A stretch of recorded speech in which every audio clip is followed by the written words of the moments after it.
मोदी जिसे uniform civil code कहते हैं, विरोधी उसे डिवाइडिंग सिविल कोड क्यों समझते हैं?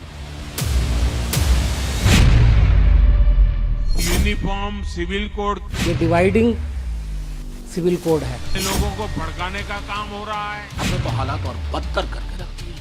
नागरिकों के समान अधिकार की बात कही गई है। मुसलमान को जितना तकलीफ पहुंचा सकते हो पहुंचाओ और हिंदू को इसी नाम पर जमा करो। मोदी एक देश एक कानून की बात करते हैं, विरोधी यूनिफॉर्म सिविल कोड की मुखालफत करके अपना अपना कोड क्यों चाहते हैं? मोदी की भी एक गारंटी है। मोदी ने सीना ठोक के यूसीसी वाला ट्रम्प कार्ड क्या फेंका?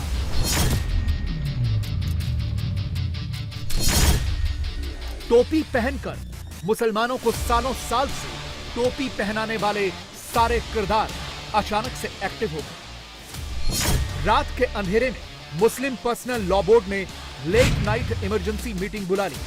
वकीलों की पूरी फौज जमा हो गई। 3 घंटे की मैराथन मीटिंग चली और इस मीटिंग में फैसला क्या हुआ? फैसला हुआ कि यूनिफॉर्म सिविल कोड का विरोध किया जाएगा। विरोध के लिए लॉ कमीशन को एक ड्राफ्ट सौंपा जाएगा। ड्राफ्ट में शरीयत कानून से जुड़ी बातें होंगी। All India Muslim personal law board की कार्यकारिणी के 51 लोगों की इस मीटिंग में मौलाना अरशद मदनी थे, सैफुल्ला रहमानी थे, बोर्ड के सारे बड़े पदाधिकारी थे। सबका एजेंडा यूसीसी पर मोदी का विरोध करना ही था। अरशद मदनी ने तो कैमरे पर अपना एजेंडा क्लियर कर दिया।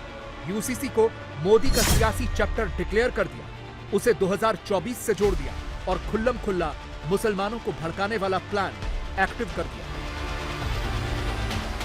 ये एक सियासी मसला है और ये और वादे हो गया कि कल उन्होंने जब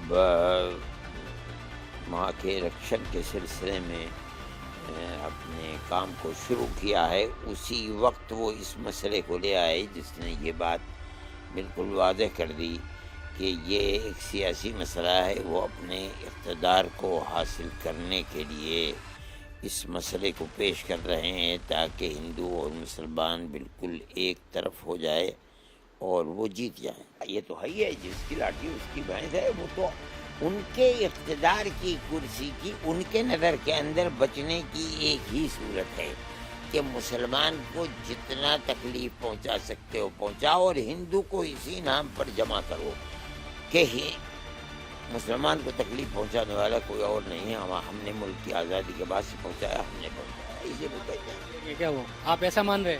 2024 कर्नाटक ने इसको जाहिर कर दिया है, खड़े होकर के कहते हैं हम मुसलमान के वोट की जरूरत नहीं है।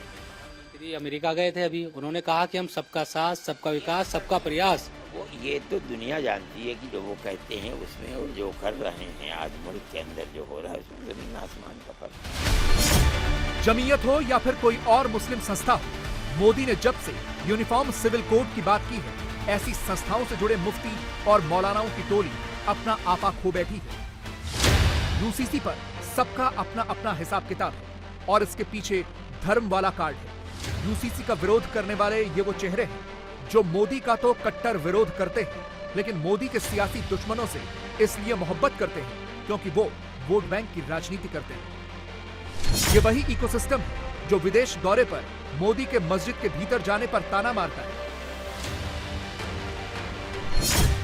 वहां भी धर्म वाला एंगल परोसकर हिंदुस्तान के मुसलमानों को भड़काता है। यानी मोदी यूसीसी की बात करे या मुसलमानों के हितों की बात करें, विरोधी फौरन अपनी नफरत वाली दुकान खोलकर बैठ जाते हैं। मोदी से नफरत करने वाले मोदी के दुश्मनों से मिलने उनके घर पहुंच जाते हैं और ये प्रोग्राम यूसीसी पर मोदी के दिए बयान के बाद अचानक एक्टिव हुआ है। मौलानाओं से लेकर मुफ्तियों तक, नेताओं से लेकर हेट मोदी इकोसिस्टम तक, यूनिफॉर्म सिविल कोड पर सबको एक ही स्क्रिप्ट पकड़ाई गई है। उसमें हिंदू मुसलमान को लड़ाने वाली बातें डलवाई गई हैं और शरिया कानून की वकालत करके देश के संविधान को आंख दिखाई गई है। ये तसव्वुर गलत है कि हिंदुस्तान एक घर है। नहीं, हिंदुस्तान तो इतना बड़ा मुल्क है जिसके अंदर 1.5 अरब लोग रहते हैं और हजारों यानी सैकड़ों और हो सकता है हजारों अपने अपने मजहब रखते हैं और उसके ऊपर खुदा जाने कब से चल रहे हैं।